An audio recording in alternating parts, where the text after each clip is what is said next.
नमस्कार मंडळी, welcome back to the channel. आपल्या लेवल अप सिरीजचा हा शेवटचा व्हिडिओ आहे. And how could I not focus on the topic weight loss. म्हणजे माझा स्वतःला प्रॉब्लेम आहे, पोटावर फॅट आहे. आता तुम्हाला दिसत असेल की बऱ्याच कमेंट्स पण येतात की मॅम तुम्ही जरा जाड झालेला आहात, फेस फॅट आहे. आणि त्यासाठीच आजचा खूप वेगळा पण महत्त्वाचा असा सब्जेक्ट आहे वेट लॉस, डाएट. बऱ्याच गोष्टींवर आपण चर्चा करणार आहोत, गप्पा मारणार आहोत. तर वेट लॉस या विषयावर मी सांगण्यापेक्षा, म्हणजे तुम्हाला एव्हिडेंटली दिसतंय माझं पोट वगैरे आहे, तर मी सांगण्यापेक्षा मी माझ्यासोबत बोलवलेलं आहे माझ्या डॉक्टर फ्रेंडला. डॉक्टर प्रेरणा आज आपल्याबरोबर आहे. She is a clinical nutritionist and dietitian. सर्वात पहिले hi Prerna, welcome to the channel. Thank you. कसं वाटतंय? छान वाटतंय. सो आपण डायरेक्टली काही वेळ न वाया घालवता मला तुला असं विचारायचं आहे की पहिले तर आपण जाड झालेलो आहे हे पहिले तर कसं ओळखायचं? म्हणजे बाकी वेट लॉस कसा करायचा, डाएट काय पाहिजे, आपण सगळं बोलूच. पण मी आजकाल बघते की अशा बारीक बारीक मुली पण आहेत ना, ज्या जेन्झी आहेत, मी त्यांना बघते की अरे मी जाड झाली आहे, पण ते ॲक्च्युली नसतात जाड. तर मग ॲक्च्युली काय आहे की जाड झाली आहे म्हणजे कधी ओळखायचं, ते कसं काय? ओके, आता काय फॅड आहे ना सध्या की कोरियन गर्ल सारखं दिसायचं आहे किंवा एकदम स्लिम झिरो फिगर आपण ज्याला म्हणतो, हा सध्या ट्रेंड आहे. सो होतं काय ना की त्या ट्रेंडच्या मागे धावताना आपल्याला कळतच नाही की नक्की आपलं वजन जास्त आहे, कमी आहे की जास्त आहे. सो ह्याच्यासाठी एक बेसिक पॅरामीटर दिलेलं आहे, त्याला म्हणतात BMI, बॉडी मास इंडेक्स ज्याला आपण म्हणतो. सो ते पण कॅल्क्युलेट करण्याचा एक फॉर्म्युला आहे. सो तो कसा कॅल्क्युलेट करायचा? So weight in kg divided by height into metre square. Okay, so ते इज इक्वल टू जे येईल, तुमचा जो नंबर असतो तो तुमचा BMI असतो. सो तो कसा व्हेरीफाय केला जातो? 18 to 25 ह्याला म्हणतात आपण नॉर्मल BMI. ओके, 25 to 30 आपण ह्याला ओव्हरवेट म्हणतो, म्हणजे वजन वाढले, कमी करायची गरज आहे. 30च्या पुढे जेव्हा BMI जातो ह्याला आपण ओबेसिटी म्हणतो. Obesity it's a lifestyle disorder. बऱ्याच जणांना, आपल्या इंडियन लोकांना हे माहिती नसतं की ओबेसिटी हा पण एक आजार असू शकतो. जसं डायबिटीस आहे, हायपरटेन्शन आहे, थायरॉइड आहे, PCOD आहे, तसा एक लाईफस्टाईल डिसऑर्डर आहे. सो ओबेसिटीला एक लाईफस्टाईल डिसऑर्डर सारखं ट्रीट होणं खूप गरजेचं आहे. त्याच्यासाठी प्रॉपर डाएट, हे 90% तुमचं डाएटच असतं, हे बऱ्याच जणांना कळत नाही. त्यानंतर तुमची एक्सरसाइज हवी आहे, प्रॉपर एक्सरसाइज. म्हणजे it should be a lifestyle. असं नाही की तुम्ही कमी खा म्हणजे डाएट असतो, असं बिलकुल अजिबातच नसतं. तुमचं लाईफस्टाईल म्हणजे तुमचं आहार, विहार, निद्रा, हे त्रिसूत्री आयुर्वेदात सांगितलेली आहे. तुमचा आहार म्हणजे तुमचं डाएट, तुमचा विहार म्हणजे तुम्ही व्यायाम काय करत आहात, रेग्युलर बेसिसवर तुम्ही वॉकिंग म्हणा किंवा जिमला जाणं म्हणा, झुंबा म्हणा, एरोबिक्स म्हणा, काहीतरी ऍक्टिव्हिटी करत आहात. तिसरं म्हणजे निद्रा, तुमची झोप पुरेशी होते का नाही. बऱ्याच जणांची सगळं छान करतात, डाएट छान करता, एक्सरसाइज छान करता, पण झोप पुरेशी होत नाही. सो झोपही तितकीच महत्वाची असते. प्रत्येकाचा झोपेचा क्रायटेरिया वेगळा असतो. काही जणांना 6 ते 7 तास झोप पुरेशी वाटते, तर काही त्यांना 8 तास 9 तास झोप पुरेशी वाटत नाही. सो तो क्रायटेरिया आपला फिल झाला पाहिजे. आहार, विहार आणि निद्रा या 3 त्रिसूत्री जर असतील तर तुमचं वजन जरी थोडंसं जास्त असेल तरी तुम्हाला काही प्रॉब्लेम्स होणार नाहीत. आता खूप महत्त्वाचा असा क्वेश्चन की जेव्हा मी माझ्या पेरेंट्सना किंवा इनलॉजना सांगते की आता मी डाएट करतेय, म्हणजे त्यांना वाटतं की मी आता उपासमारी करते, म्हणजे आता कमी खातीये किंवा हे करतेय. तर म्हणजे लोकांचं एक असं बिलीफ आहे की डाएट करणं म्हणजे उपासमार किंवा कमी खाणं किंवा जे काही आहे. तर म्हणजे हे कितपत खरं आहे? डाएट करणं म्हणजे उपासमारी असते का, किंवा मग काय आहे, म्हणजे नक्की काय असावं डाएट, कसं असतं? ओके, आता फॅशन झाली, मी डाएट करते म्हणजे एक फॅशन झाली आहे की मी विगन आहे, मी कीटो डाएट करतेय, किंवा हे सगळे जे फॅट डाएट्स आता आलेले आहेत. सो ते एक सांगायला छान वाटतं की मी डाएट करते, पण डाएटचा स्पेसिफिक अर्थ आहार असा आहे. पण तो आहार मग सात्विक असला पाहिजे, तो आहार प्रॉपर मॉडरेशन मध्ये असला पाहिजे, त्याला म्हणतात प्रॉपर डाएट असं आपण याला म्हटलं जातं. सो आता जर तुम्ही वेट लॉसवर असाल तर वेट लॉसचा डाएट हा वेगळा असतो. वेट लॉसमध्ये काही कॅलरी डिफिशिएट तुम्हाला दिल्या जातात, तो डाएट प्रॉपर वेगळा असतो. डायबिटीस असेल तर त्या पद्धतीने तुम्हाला डाएट दिला जातो. तुम्हाला हायपरटेन्शन असेल तर हायपरटेन्शनचा डॅश डाएट, तो टोटली वेगळा असतो. PCOD साठी डाएट वेगळा असतो. सो प्रत्येक ह्याचा डाएट वेगळा असतो. सो डाएट करते म्हणजे उपासमार असं अजिबातच नाहीये. कारण बऱ्याचदा आपण काय करतो की डाएटिंगच्या नावाखाली आपण उपाशी राहतो किंवा आपण जेवत नाही किंवा कमी खातो, आणि मग वीकेंड्सला जाऊन आपण भरपूर पेट भरके खा जाते. मग ते जेवढ्या कॅलरीज तुम्ही बंद केल्या होत्या वीकेंड्सला ते इक्वल होऊन जातात. सो असं नाहीये, प्रॉपर मॉडरेशन मध्ये खाल्लं पाहिजे. तुमच्या बॉडीची रिक्वायरमेंट रिक्वायरमेंटनुसार खाल्लं पाहिजे. आता पूर्वी कसं असायचं की म्हणजे आपले आजी बाबा किंवा काय ते शेतात कामं करायचे किंवा ते वॉकिंग जास्त करायचे किंवा पायी स्कूलमध्ये जाणे किंवा कुठे सायकलचा वापर असायचा. त्यामुळे जेवढ्या कॅलरीज खाल्ल्या तेवढ्या त्यांच्या बर्न व्हायच्या. भले ते भरपूर क्वांटिटीमध्ये खात असो ते बर्न होऊन जायचं. आता आपली लाईफस्टाईल अशी आहे की सिडेंटरी लाईफस्टाईल आहे, म्हणजे बैठी जीवनशैली आहे. सॉफ्टवेअर कंपनीमध्ये असो, डॉक्टर असो किंवा बँकिंग क्षेत्रातले असो, प्रत्येक जण हा बसून काम आहे. किंवा घरी जरी असतील महिला, त्या घरातल्या महिलांना पण सगळ्या कामाला मेड्स वगैरे असतात, त्यामुळे हवा तसा व्यायाम होत नाही. आणि त्यामुळे थोड्याशा प्रमाणात जरी खाल्लं तरी ते मग आपल्या अंगाला लागतं आपण म्हणतो, किंवा त्या कॅलरीज मग जेवढ्या बर्न व्हायच्या तेवढ्या होत नाहीत आणि त्यामुळे कुठेतरी वजन वाढतं. ओके. पण हेल्दी वेने जर वजन वाढलं तर ते ओके आहे. पण जर अनहेल्दी मध्ये वेने तुमचं वजन वाढते, म्हणजे विसरल फॅट्स तुमचे वाढतात, पेरिफेरल फॅट्स वाढतात, ते कुठेतरी थोडंसं बॉडीला हानिकारक आहे. आणि त्यामुळे बाकीचे जे डिसीज आहे, डायबिटीज, हायपरटेन्शन असेल, पीसीओडी, आता हार्ट अटॅकचं प्रमाण खूप वाढलंय. म्हणजे तुम्ही ऐकलं असेल की सकाळी सकाळी जिमला जाताना बरेचसे जण कोलॅप्स होत आहेत. तुम्ही ऐकलं असेल की झोपेत किती जण जात आहेत. तर हे खूप 8-8 वर्षांच्या मुलींचे तुम्ही रिसेंटली व्हिडिओ बघितले असतील की ते स्कूलमध्ये जाऊन ते लिटरली कोलॅप्स होत आहेत. सो आता हार्ट अटॅकचं प्रमाणही खूप वाढलंय. सो ह्याचं कारण काय की मॉर्निंगला सकाळी उठून जर आपण एकदम एक्सरसाइज स्टार्ट केली तर होतं काय की आपले कॉर्टिसॉल लेवल्स म्हणजे हॉर्मोन्स असतात ते वाढलेले असतात आणि त्याच्यात तो तुम्ही बॉडीला एकदम झोप पुरेशी नाही झालेली आणि त्याच्यात जर तुम्ही एक्सरसाइज एकदम स्टार्ट केली तर ते कुठेतरी बॉडीला आपल्या प्रॉब्लेमॅटिक होऊ शकतं. त्यामुळे ह्या सगळ्या गोष्टींचे प्रमाण उठल्यावर गरम पाणी प्यायचं असतं, त्याचं रिझन थोडंसं रेस्ट द्यायची बॉडीला आणि त्यानंतर you can start with exercise. Okay. आणि मग आता जे असे फॅट डाएट्स येतात ना, की मी फक्त लिक्विड डाएट करणार किंवा कीटो डाएट, तर मग ते खरंच असतात, युजफुल असतात का? म्हणजे फॅट डाएट्स की 1 वीक 2 वीक्स केलं मग सोडून दिलं, सो कसे असतात हे फॅट डाएट्स? म्हणजे बरेच येतात जातात आजकाल, बरेच आपण वेगवेगळी नावं त्यांना ऐकतो, पण म्हणजे खरे असतात का हे फॅट डाएट्स? ऍक्च्युली आता ह्या डाएट इंडस्ट्रीमध्ये किंवा फिटनेस इंडस्ट्रीमध्ये दर 2 वर्षांनी एक नवीन डाएट येते. मागे कीटो डाएट होतं. कीटो डाएट म्हणजे काय की तुम्ही फक्त चिकन, नॉनव्हेज किंवा ज्याच्यामध्ये प्रोटीन जास्त आहे अशा गोष्टी खा आणि कार्ब्स एकदम कमी किंवा 0 कार्ब डाएट आपण ज्याला म्हणतो, त्याच्यात फॅट इन्क्लूड असतात. सो मला एक सांगा, आयुष्यभर आपण फक्त प्रोटीनवर राहू शकतो का किंवा फक्त फॅट्सवर राहू शकतो का? नाही राहू शकत. त्याच्यानंतर मग आला की आता हे नाही करणार पण 2च वेळेस खा असं एक डाएट आला होता की दिवसातनं 2च वेळेस खा. एखादा त्याच्यामध्ये तुम्ही काही खाऊ शकता असं त्यांचं म्हणणं होतं. 1 आवर विंडोमध्ये तुम्ही किती आणि काही खा. आता जर डायबिटीस पेशंट असेल सपोज आपला, सो त्याला जर तुम्ही 2च वेळेस खायला दिलं आणि सपोज त्याची शुगर खूप लो झाली, हायपोग्लायसेमिया झाला, तर ते कितपत योग्य आहे? सो प्रत्येकाच्या बॉडीनुसार हा डाएट हा वेगळा असला पाहिजे.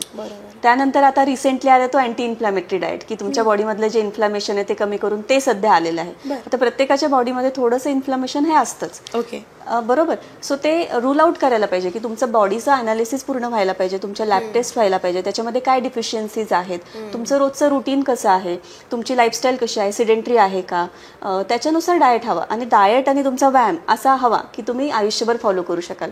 असं नाही की 1 आणि 2 महिन्यांसाठी. म्हणजे असं पण नाही की माझ्या मैत्रिणींनी केलं म्हणून मी करते तर मला तेच सूट होईल असं नाहीये. सो आय थिंक प्रॉपर म्हणजे तुमच्यासारख्या डॉक्टर्सकडे जाऊन, प्रॉपर न्यूट्रिशनिस्ट, डायटिशियनकडे जाऊन प्रॉपर डाएट प्लॅन घेऊन इंडिव्हिज्युअल बॉडी प्रमाणे करायला पाहिजे. कारण बॉडीमध्ये काही ॲलर्जीज पण असतात. प्रत्येक पेशंटला काही वेगवेगळ्या ॲलर्जीज असतात. त्याच्यानुसार डाएट हा इंडिव्हिज्युअलाइज आपण करतो, कस्टमाइज करून देतो पेशंट्सला. आणि ज्यांना मग पीसीओडी किंवा थायरॉइड आहे त्यांचं सगळं वेगळं असतं, कम्प्लिटली वेगळा डाएट असतो. म्हणजे रोजच्या जेवणातला आपण डाएट असतो. अशी आता पावडरी वगैरेंविषयी पण मला बोलायचं की आता बऱ्याच मार्केटमध्ये की पावडरी आलेल्या आहेत की जेवू नका, त्याच्याऐवजी हे मील रिप्लेसमेंट घ्या. ओके, जर तुम्ही हार्डकोर एक्सरसाइज किंवा जिम करत असाल तर ठीक आहे, तुमच्या बॉडीला गरज असेल तुम्ही घ्या, की तुमच्या नॉर्मल रुटीनमधनं नाही होते प्रोटीनची रिक्वायरमेंट तेव्हा तुम्ही घ्या. बट नॉर्मली असं नाही का तुम्ही करू शकत नाही की जेवू नका त्याच्याऐवजी पावडर खा.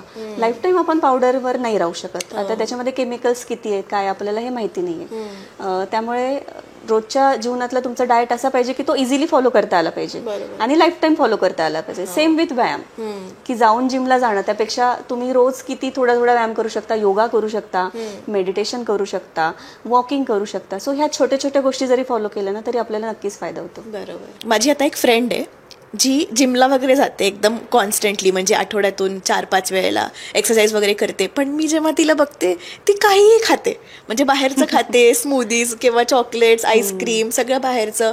तर मग असं काही आहे का की काही खाल्लं तरी चालेल, पण जर का एखादा व्यक्ती जिम करत असेल किंवा नियमितपणे व्यायाम करत असेल तर मग फक्त व्यायाम केल्याने पण बारीक होतं का, काय म्हणजे? ओके, व्यायाम हा नक्कीच गरजेचा आहे, कारण व्यायाम केल्यानंतर फ्रेश वाटतं आपल्याला. तुम्ही बघितलं असेल की जेव्हा तुम्ही व्यायाम करतात, मग ते वॉकिंग असो, व्हॉट एव्हर व्यायामाचा एक हे असो, आपल्याला छान फील होतं. कारण त्याच्यामागे एक सायन्स आहे की आपल्या बॉडीमधनं काही हॉर्मोन्स रिलीज होतात. Those are happy hormones, endorphins, dopamine आहे, सिरोटोनिन, हे हॉर्मोन्स रिलीज होतात आणि वी फील फ्रेश, की छान हॅपी फील होतं. डिप्रेशन असेल तर ते 1 तास व्यायाम करा, फ्रेश वाटून जातं आपल्याला. व्यायाम हा गरजेचाच आहे. कशासाठी? तर बॉडी टोनिंगसाठी. डाएट काय करतं की डाएट तुमचं वजन कमी करतं. म्हणजे वेट लॉसवर असाल तुम्ही तर diet will lose your weight. Exercise will tone your body.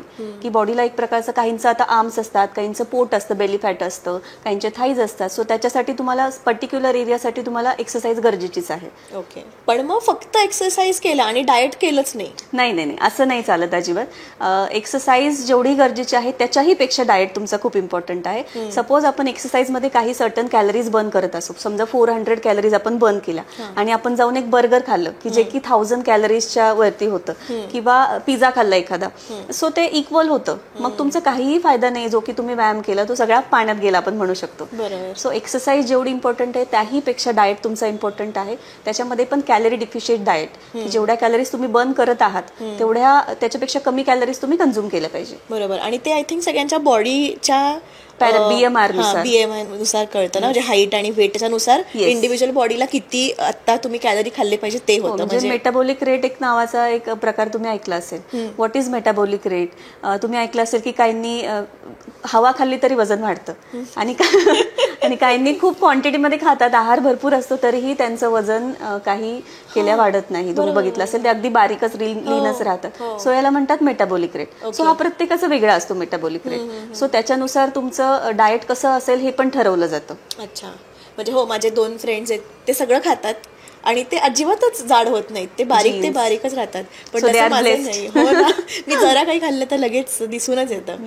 आणि अजून एक की आता ह्याच्यावरून की काहींची म्हणजे फॅट स्टोअर करायचं पण वेगळं असतं ना. जसं आता माझं इथे फेसमध्ये आणि मला डबल चिन लगेच येते, पोटा म्हणजे बेली फॅट आपण म्हणतो ते, आणि मला बॅक फॅट पण आहे. तर आजकाल मी बरेच व्हिडिओ असे पण बघते की फक्त हा व्यायाम करा म्हणजे तुमचं बेली फॅट कमी होईल. तर असं पर्टिक्युलर आपण म्हणजे असतात का खरंच की हा व्यायाम केल्याने पोट कमी होईल किंवा हा व्यायाम केल्याने बॅक फॅट जाईल, असं असतं का? नाही, अख्खी बॉडीच टोन होते, कसं असतं? Okay, so good question. So कसं आहे ना की व्यायाम हा गरजेचाच असतो आपल्या शरीरासाठी. सो पर्टिक्युलर व्यायाम केल्याने नक्कीच त्याचे जे मसल असतात ते नक्कीच टोन्ड होतात आपल्या बॉडीचे. आणि जर तुम्ही व्यायाम करता आहात पर्टिक्युलर बॉडीचा, किंवा आता बेली फॅट आहे तर बेली फॅटसाठी काही एक्सरसाइजेस आहेत, ते तुम्ही एक्सपर्टकडे विचारा, ते तुम्हाला नक्कीच सांगतील की हे व्यायाम करा, ते तुमची बेली फॅटला खरंच रिझल्ट मिळतो छान, कारण तिथले मसल्स असतात ते टोन्ड होतात. बरोबर. आणि त्यामुळे आपली वजन जरी आकडा जरी तो कमी दिसत नसला तरी ती बॉडी छान टोन दिसते. म्हणजे तुम्ही पाहिलं असेल की काही जणांचं वजन भरपूर असतं पण दिसताना ते अंगी दिसून येत नाही. बरोबर. तसंच मेल फिमेल मध्ये पण फॅट स्टोरेजचं प्रमाण वेगळं असतं. फिमेल्समध्ये फॅट्सचं पर्सेंटेज थोडंसं जास्त असतं मेलपेक्षा. मेल मस्क्युलाइन थोडंसं बॉडी असते त्यांची. सो फिमेल्समध्ये फॅट्स देवानेच आपल्याला जास्त दिलेले आहेत की जेणेकरून बाकीचे जे आपले काही आपण रिप्रोडक्टिव्ह प्रोसेसमधनं जातो त्याच्यासाठी फॅट्सचं आपल्याला गरज असते. So fats is not bad, fat is not bad. Fat गरजेचेच असतात पण ते कुठे असले पाहिजे ते आपल्याला कळलं. म्हणजे पोटावरची चरबी थोडीशी शक्यतो नसलेली बरी असते. आणि असं होऊ शकतं का, म्हणजे माझा पर्सनल एक्सपिरियन्सने विचारते की मला असं स्वतः जाणवतंय की प्रेग्नन्सी नंतर माझं पोट वाढलंच आहे आणि मला असं वाटतंय की मी प्रेग्नन्सीच्या आधी कमी खात होते आणि मला पूर्ण फुलफिल्ड वाटायचं. असं काही वाटायचं नाही की मी कमी खाते, व्यवस्थित खायचे आणि आय वॉज सॅटिस्फाईड. पण प्रेग्नन्सीच्या नंतर मला वाटतंय की माझी भूक थोडीशी वाढली आहे आणि मी म्हणजे आधी माझा नवरा म्हणायचा की तू अगं काय अख्खी एक ऑर्डर करून प्लेट तू अर्धच संपवते, अर्ध मला खावं लागतंय. तर आता मी ती अख्खी संपवू म्हणजे माझा आहार वाढलाय. हा, आणि म्हणजे ती सवयच झाली आहे. तर म्हणजे असं का झालंय? सो प्रेग्नन्सी ही खूप मोठी प्रोसेस आहे ऍक्च्युली. ह्याच्यामध्ये आपल्या शरीराचे बरेच हॉर्मोन्स रिलीज होत असतात, हॉर्मोनल चेंजेस बॉडीमध्ये होत असतात. एक आपण म्हणतो की स्त्रीचा एक नवीन जन्म होतो, बरोबर. आणि तुम्ही मला सांगा की तुमच्या प्रेग्नन्सीच्या आधीची लाईफ आणि आताची लाईफ फरक आहे की नाही, बरोबर. तुमची धावपळ आता जास्त होत असेल, तुमचं रुटीन आता चेंज झालं असेल, तर ते काय होतं की त्याच्यानंतर पण त्या स्ट्रेसमुळे, stress is one of the factor की आपण कधी कधी स्ट्रेस इटिंग करतो, तुम्ही ऐकलं असेल. मी तर करतेच. तो कधी कधी सायकोलॉजिकल असतं आपलं की ते सगळ्या स्ट्रेसमुळे आपण थोडंसं ओव्हरवेट करतो. म्हणजे बॉडीला गरज नसताना आपण असं वाटतं आपल्याला भूक आहे आणि आपण जास्त प्रमाणात खाल्लं जातं आणि मग कुठेतरी तुमचं वजन वाढतं. माझे बरेच असे पण फ्रेंड्स आहेत की त्यांचे काहींदा रोटेशनल शिफ्ट असतात किंवा नाईट शिफ्ट असतात जे IT मध्ये आहेत. आणि मग बऱ्याचदा मग रात्री काय करणार, तर मग चिप्सची पाकिटं फोडा किंवा जे प्रोसेस फूड पाकिटं फोडा खा. तर मग त्यांनी काय करावं, कारण का शिफ्ट पण वेगळी आहे, त्यांना भूक पण अवेळी लागते. मग ओव्हरऑल डाएट वगैरे कसं काय बॅलन्स होणार? ओके. सो माझ्याकडे बरेच सॉफ्टवेअरवाले किंवा IT मधले येतात की ज्यांच्या शिफ्ट्स असतात, morning shift, evening shift, night shift. So आयुर्वेदानुसार एक चक्र दिलेलं आहे की त्या याच्यामध्ये की दिवसा तुम्ही काम करा, रात्री झोपा, आणि त्या क्लॉक असतं, बॉडी क्लॉक, त्याला आपण कुठेतरी हे करतो, म्हणजे प्रॉब्लेम्स क्रिएट होतात, डिस्टर्ब करतो. आणि त्याच्यामुळे काय होतं की सकाळी जिथे आपण काम करायला पाहिजे तिथे आपण झोपतोय, तिथे काही झोप येत नाही. आणि रात्री जिथे आपण झोपायला पाहिजे की आवश्यक आहे झोप, तेवढी पुरेशी झोप होत नाही. आणि त्यामुळे पूर्ण क्लॉक डिस्टर्ब झाल्यामुळे बरेचसे प्रॉब्लेम्स, म्हणजे स्ट्रेस एक तर येतो, डिप्रेशनमध्ये काही जण जातात, काहींना डायबिटीज डिटेक्ट होतं, HbA1c लेवल वाढते, काहींना हॉर्मोनल इश्यूज सुरू होतात, काहींना कन्सिव्ह करायला पण प्रॉब्लेम होतात ह्या सगळ्या गोष्टीमुळे.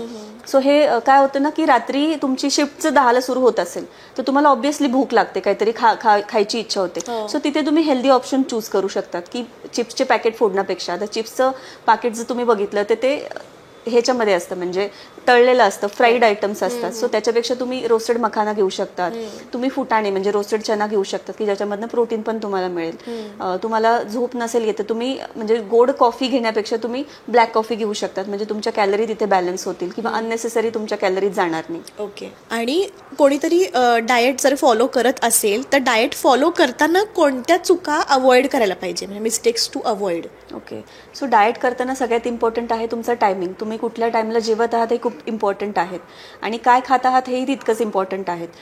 टायमिंग म्हणजे प्रॉपर टायमिंगने जर तुम्ही खाल्लं तर तुम्हाला काही प्रॉब्लेम येणार नाही, तुम्हाला ब्लोटिंग होणार नाही, ऍसिडिटी होणार नाही. सो कसं आहे ना की सूर्य जेव्हा उगवतो तेव्हा आपला जाठर अग्नी किंवा आपला जो पोटातला अग्नी आपण ज्याला फायर म्हणतो ती थोडीशी कमी असते सूर्य उगवताना. तेव्हा तुमचा आहार हा थोडासा लाईट हवा. म्हणजे तुम्ही ऐकलं असेल कधी की आपण कुठे फिरायला गेलो किंवा बफेट ब्रेकफास्ट असतो, सो आपण सगळ्या गोष्टी थोड्या थोड्या घेतो आणि लिटरली इतकं हेवी वाटतं की असं वाटतं ब्लोटेड फील होतं आणि असं वाटतं कुठेतरी जाऊन झोपून जावं. सो तिथे आपण जर सूर्य जसं उगवत असतो तेव्हा थोडासा डाएट थोडासा आपला मॉडरेशनमध्ये पाहिजे. खूप जास्त हेवी ब्रेकफास्ट आपण तिथे नाही केला पाहिजे.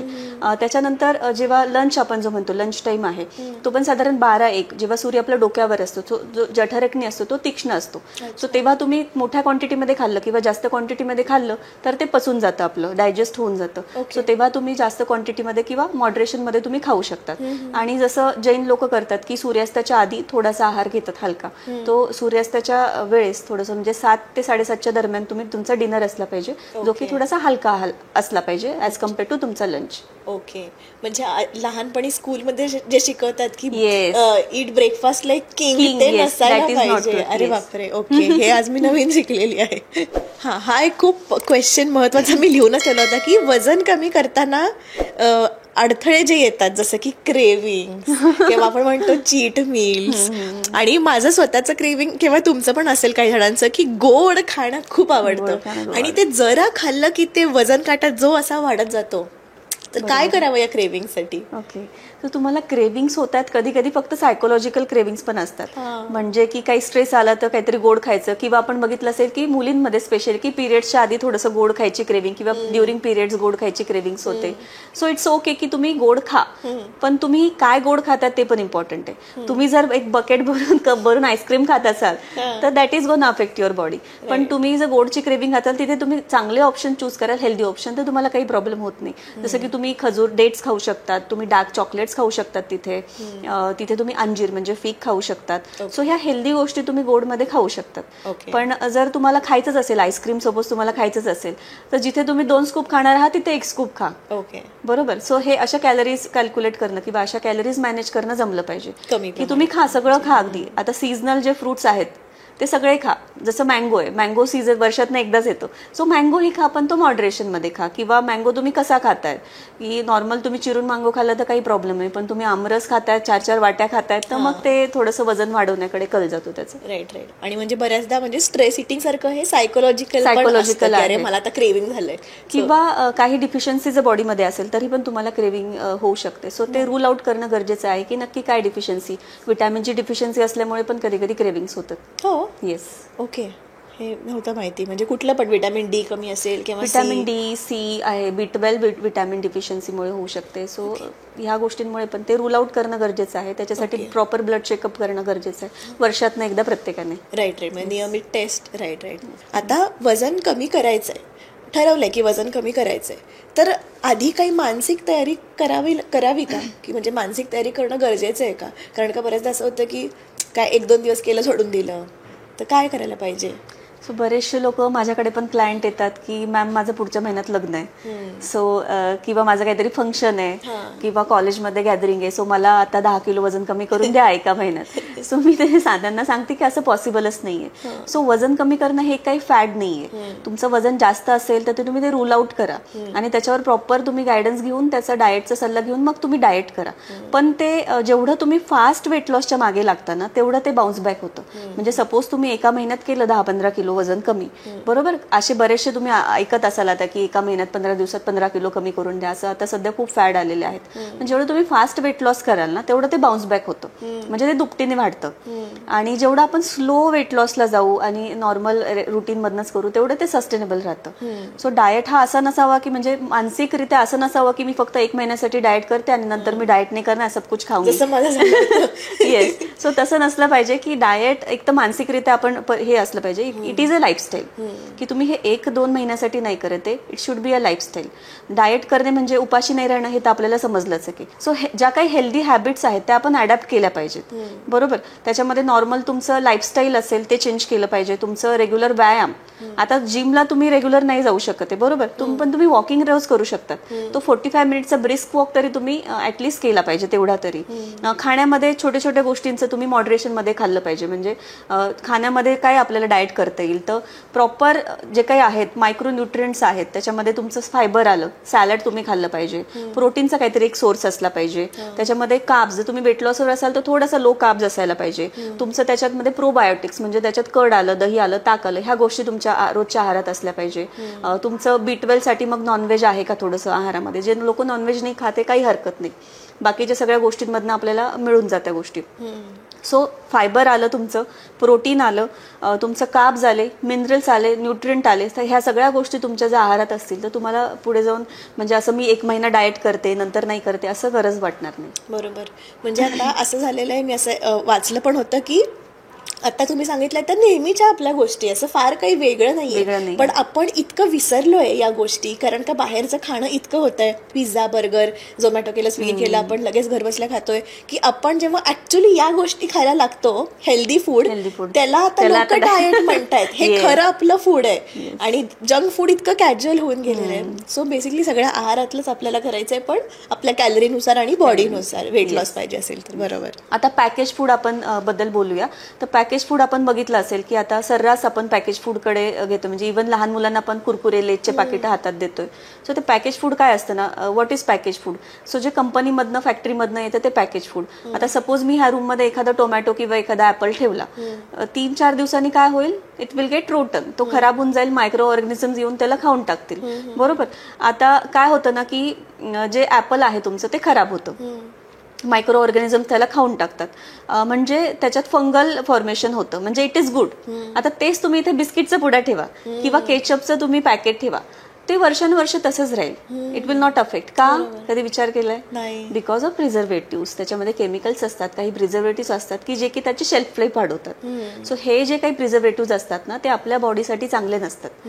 सो त्यामुळे हे जे सगळे आजकाल डिसीजेस आलेत की यंगस्टरला डायबिटीस आहे, हायपरटेन्शन आहे, हार्ट अटॅक आहे, ह्या गोष्टींमुळे त्याचं प्रमाण वाढलेलं आहे. पूर्वीचे आपण बघतो की आजी आजोबा काय एवढे म्हणजे छान हे होत आहेत, सर्वाईव्ह होत आहेत, कारण त्यांनी हे पॅकेज फूडला हातही नसतो लावलेला. घरगुती जेवण जेवलेले असतं आणि कष्टशिवाय जे काही व्यायाम केलेले असतात, त्यामुळे त्यांची लाईफ अजूनही चांगली आहे. मला वाटतं म्हणजे बाहेर एकंदरीत आपण काय खातो ह्याचा पण विचार करायला पाहिजे. कारण का एकदा मी एक रिव्ह्यू वाचलेला व्हिडिओचा, नाव नाही घेणार, पण त्यांचे बर्गरमधलं पॅटी आणि फ्रेंच फ्राईज त्या एका युट्यूबरने खूप दिवस ठेवलेले एका ग्लासच्या कंटेनरमध्ये, आणि ते तसेच होते फ्रेंच फ्राईज. ते सडलेच नाही, म्हणजे त्याला बुरशी पण आली नाही, काहीच झालं नाही, आणि ते आपण सर्रास खातो. Yes, it's a business actually, large business आहे आणि त्यांना आपल्याला सर्व करायचं आहे. आता तुम्ही पॅटीचं जसं सांगितलं, आता मी नाव नाही घेणार, पण बऱ्याचशा मोठ्या मोठ्या रेस्टॉरंट्समध्ये घ्या किंवा छोटे छोटे आपण थैले म्हणूया की वडापावचा जो थैला असतो, ते लोक काय करतात, परत टॉपअप करतात ऑइल, ते परत रिहीट करतात. म्हणजे generally so reheated oil is also dangerous. म्हणजे त्या लोकांना परवडणारही नाही की प्रत्येक वेळेस नवीन ऑइल यूज करा. सो ते लोक काय करतात, फक्त टॉपअप करतात आणि त्याच ऑइलमध्ये परत परत परत परत ते गोष्टी तळल्या जातात. मग ते बर्गरच्या पॅटी असो, वडापाव असो किंवा आणखी काही फ्राईड आयटम्स असो, आणि तेच ऑइल ते बाकीच्या गोष्टींमध्ये पण वापरले जातात. कारण आपण बघायला नसतो, आपल्याला लक्षात येत नाही. सो हे जे रिहीटेड ऑइल असतं ना, त्याला काळे पण आलेलं असं तुम्ही पाहिलं असेल. सो त्याच्यामध्ये ट्रान्सफॅट आणि ट्रायग्लिसराईड असतात. सो हे काय करतात, तुमच्या ज्या हार्टच्या आर्टरीज असतात किंवा ब्रेनच्या आर्टरीज असतात, ह्याच्यामुळे हळूहळू अॅक्युम्युलेट होतात आणि त्यामुळे काय होतं की त्याच्यामध्ये ब्लॉकेजेसची टेंडन्सी वाढते. आणि हे जे आहे याला 10 ते 15 वर्ष लागतात हे ब्लॉकेजेस तयार व्हायला. त्यामुळे आपण लहानपणापासून हेल्दी खाणं हे किती इम्पॉर्टंट आहे. राईट. म्हणजे थोडक्यात सगळं घरचं आणि फ्रेशली प्रिपेअर्ड आपल्या डोळ्यांसमोर जे बनलेलं आहे ते आपण खायला पाहिजे. आता तुम्हाला सपोज नाहीच आहे की चान्सच नाहीये, दुसरं खावंच लागते बाहेरचं, सो तिथे तुम्ही हेल्दी ऑप्शन चूज करा, जसं की इडली आहे, डोसा आहे, की जे ऑइली नाहीये, हे ऑप्शन तुम्ही चूज करू शकता. फ्रूट प्लेट वगैरे. Yes, fruit plate. आता फ्रूट प्लेटवर पण मी येईल की फ्रूट प्लेट मध्ये काय असतं की प्रत्येक फ्रूट ते वेगवेगळे देतात, आपल्या हातात आणून देतात आणि ते कधी कापलेले असतात आपल्याला माहिती नाही. फ्रूट जनरली कापल्या लगेच खाल्ले पाहिजेत आणि एका वेळेस एकच फ्रूट खाल्लं पाहिजे. Never mix and match fruits. कारण प्रत्येक फ्रूटचा एक गुणधर्म वेगळा असतो. काही फ्रूट आंबट असतात, काही फ्रूट स्वीट असतात. सो ते कधीच मिक्स नाही करायचे, कारण एक फ्रूट मध्ये जे न्यूट्रिएंट्स ते आपल्या बॉडीमध्ये व्यवस्थित अब्झॉर्ब झालं पाहिजे. अच्छा, म्हणजे ते फ्रूट सॅलड वगैरे तर नाहीच खायला पाहिजे.